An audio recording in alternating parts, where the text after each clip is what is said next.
What's going on, workforce? Brian here, and in today's video we're actually talking about a screenshot that is basically showing off what the monetization system is going to look like within Anthem. Now, we've all speculated, everybody's wondered what is it going to be, how is this going to work, and obviously with EA's influence, how are they going to obviously keep this game financially stable while making a nice and fantastic profit for everybody at the end of it. Now, again, I do want to stress that this is just a screenshot of the alpha or the beta essentially here, and one thing I do want to point out first is that BioWare's Chris Schmidt replies. He says, "Hey there, one thing to keep in mind is these don't represent the final stamped on all eternal pricing.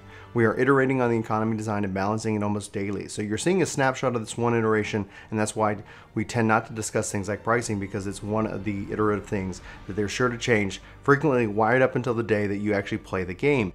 And in this screenshot, you can see that you have a Guardian armor pack, a Dreadnought armor pack. You also have some various materials for crafting, in the sense for fabric canvas, featured crafting, and rewards. Now, there's a lot to break down in this image in and of itself. First, you can also just grind coins to be able to purchase these things. But you also see that they have shards, and shards being the premium currency that we knew. Again, we don't have loot boxes, and because of that random roll, because of that 99 cents roll, you're probably not going to get what you want if they're just going to go with straightforward pricing. It looks like that's, in this case, these premium armor packs are $20 for these for this whole set. Now, I don't know if that's a little bit excessive. It does feel Fortnite price-wise. Like, if you guys go look at the game Fortnite, this is in line right with there. I think a big part of the, blowback, the big part of what people are frustrated about with at least this screenshot in and of itself is that it feels like, well, you're paying for a base $60 game and then you're getting free-to-play style pricing, aka what Fortnite charges for their various skins that they release. The other thing to note is this is also creating that fear of missing out function. This is where you see the featured new items in this case, 29 minutes in this screenshot itself. 29 minutes, it's going to count down. You can see that it's going to continually refresh, thus making you feel like you either need to go grind out the coins, and in this case, this individual has just 3,100 coins, and it's 40,000 coins to be able to purchase the armor pack, or it's just $20.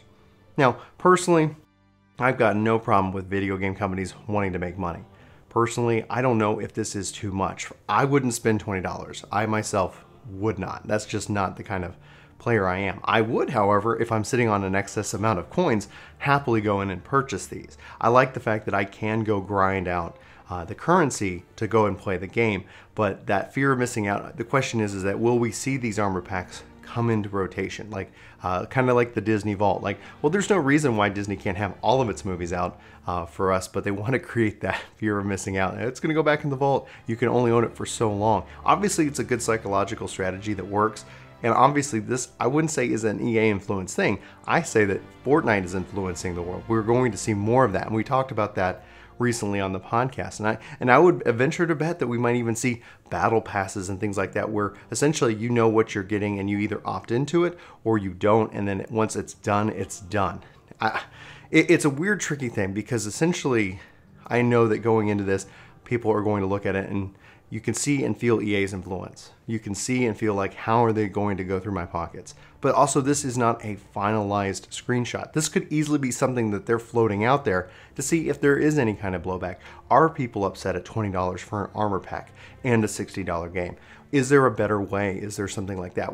So really the question boils down to, in this case, is that what are you willing to pay for? Fabric canvas for the honeycomb at $8. Is that something that you're really going to strive for? Or $1,600? It looks like when you think of it and you really break it down, Anthem is going to offer a crazy ton of customization. The question is the price worth it? Would you rather go back to loot boxes? I would feel that you probably wouldn't. I personally wouldn't. I like the straightforward pricing model because it means you know what you're getting, but at the same time, I don't know if this is excessive. Guys, sound off in the comments below. Let's have that conversation. Let's figure out what's the best thing for it. What would you be willing to pay for an armor set, for these materials? Also in-game currency and in real-world currency. What should that balance be? Obviously, this is in flux, like we said right at the top from Chris's statement. So we don't know what final pricing is going to be. We don't know if it's going to range for various armor sets. These are rated as epic armor sets for these different, for these different characters here. So we'll have to wait and see. I obviously will be following this. We'll let you know what's going on. And again, like I said, I'd love to hear from you.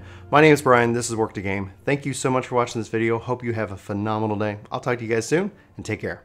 Hey guys, it's me, Brian. Thanks so much for watching this video. If you're new here, we hope you hit that subscribe button. Check us out. We talk a lot about video games, and we hope to at least hear from you in the comments below. We also try to respond to our comments. We really appreciate the comments, the discussion, all the various points of view that everybody is so kindly, I guess, and politely or impolitely shares with us from time to time. So anyway, guys, again, thanks for watching this video. We hope you hit that like button. We hope you hit that subscribe button. Come back for more content each and every day.